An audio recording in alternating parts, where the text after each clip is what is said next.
When officials and close friends made the long, treacherous journey through the Alaskan wilderness to check on Marty Meierotto's remote trapline hut, none of them expected what they were about to uncover. The site was as rugged and frozen as the man who had lived there for decades, silent, snow-covered, and eerily still.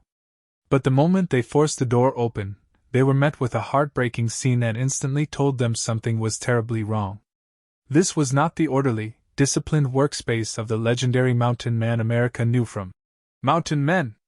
The untouched tools, the cold stove, and the eerie silence inside the cabin painted a grim picture. It was as if time had stopped, no recent firewood, no fresh tracks outside, no newly set traps. To those who knew Marty, these signs were deeply unsettling. He was a man of routine, precision, and constant motion in the wilderness. And in that silent hut, the truth began to sink in. Something had happened long before anyone had arrived. For years, Marty Meierotto embodied the very spirit of the American frontier. While most people live surrounded by technology and convenience, Marty chose the complete opposite: remote landscapes, freezing temperatures, and total self-reliance. His trapline deep in the Alaskan interior wasn't just a place of work. It was his sanctuary, a personal battleground where he tested himself against nature every single day.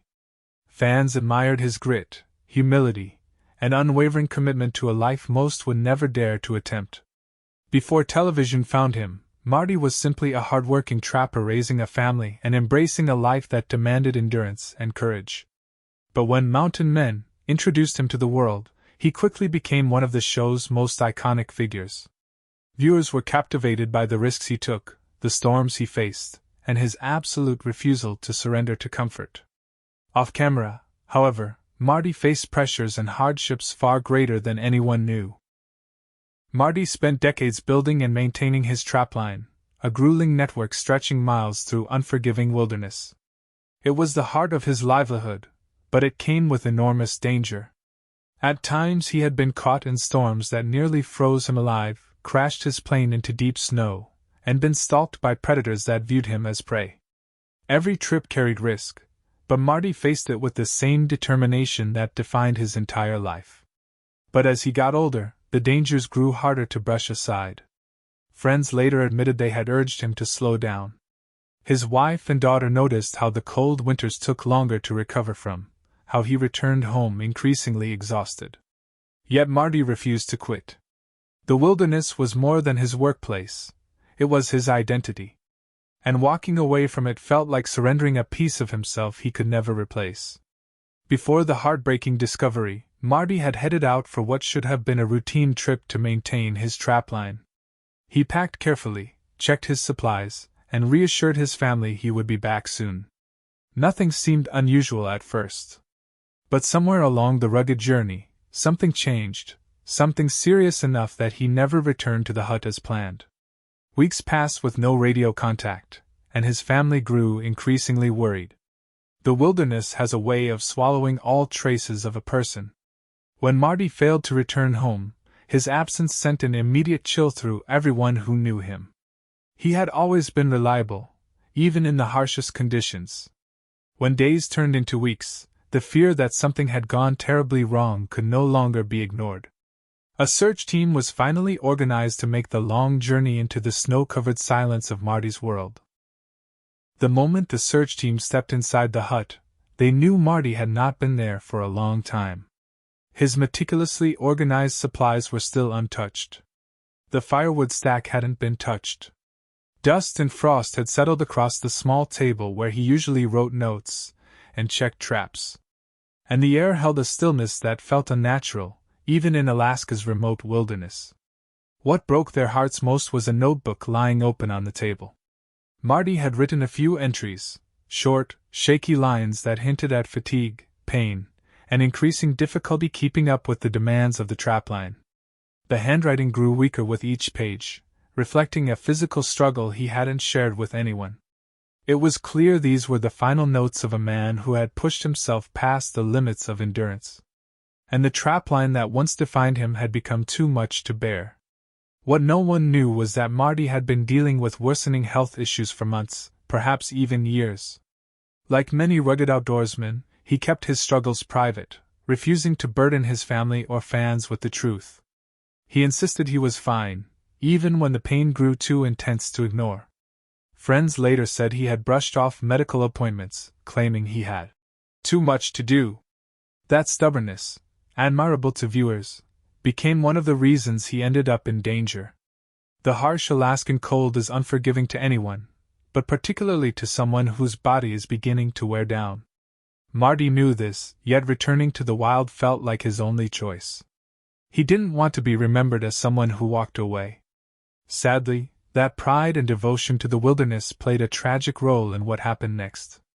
Deep down, he must have known he was running out of time, but he chose to face the Alaskan frontier the same way he lived, on his own terms. After the heartbreaking scene inside the hut, the search intensified. Teams expanded outward through the forest, along his traditional routes, and across the frozen stretches he navigated each season. It was grueling work, miles of snow, brutal winds, and terrain that tested even the most seasoned rescuers. But everyone who joined the search did it out of love and respect for the man who had touched so many lives. For days they searched for any sign, footprints, broken branches, or gear left behind. Marty knew the wilderness better than anyone, and they hoped he had found shelter somewhere or was injured but alive. But Alaska is endless, and the snowstorms erased clues as quickly as they appeared. With each passing day, hope grew thinner, replaced by the painful reality that the wilderness he loved may have claimed him in the end. When evidence finally surfaced, it confirmed everyone's worst fears. Not far from the trapline, rescuers found signs that Marty had collapsed during his journey, likely from a combination of exhaustion, exposure, and the worsening health condition he had hidden for so long. He had fought to keep moving, leaving faint tracks that showed he tried to reach shelter, but the harsh winter proved too much even for him. It was a devastating moment for everyone involved. Marty Meierotto was one of the toughest men the world had ever known, a symbol of resilience and outdoor mastery. To see his life end this way felt almost unreal. His family later said they found comfort in knowing he passed in the place he loved most, in the Alaskan wild, surrounded by the silence and beauty that shaped his life's purpose. Marty Meierotto's death left fans across the world grieving deeply. His time on Mountain Men showed millions what true wilderness living looks like. No shortcuts, no scripts, no safety nets. Every moment he spent on-screen was genuine, raw, and filled with the incredible knowledge he had gained from decades in the wild. He became a symbol of American grit and determination, a reminder that a simple life could still be a powerful one. But his legacy extends far beyond television. Marty taught his daughter the value of hard work and survival. He showed viewers the importance of self-reliance, respect for nature, and staying true to who you are, no matter how the world changes. And even in his final moments, Marty remained the man he had always been, devoted to the land that shaped him. His story continues to inspire those who dream of adventure and those who admire the bravery it takes to live a life so few could endure.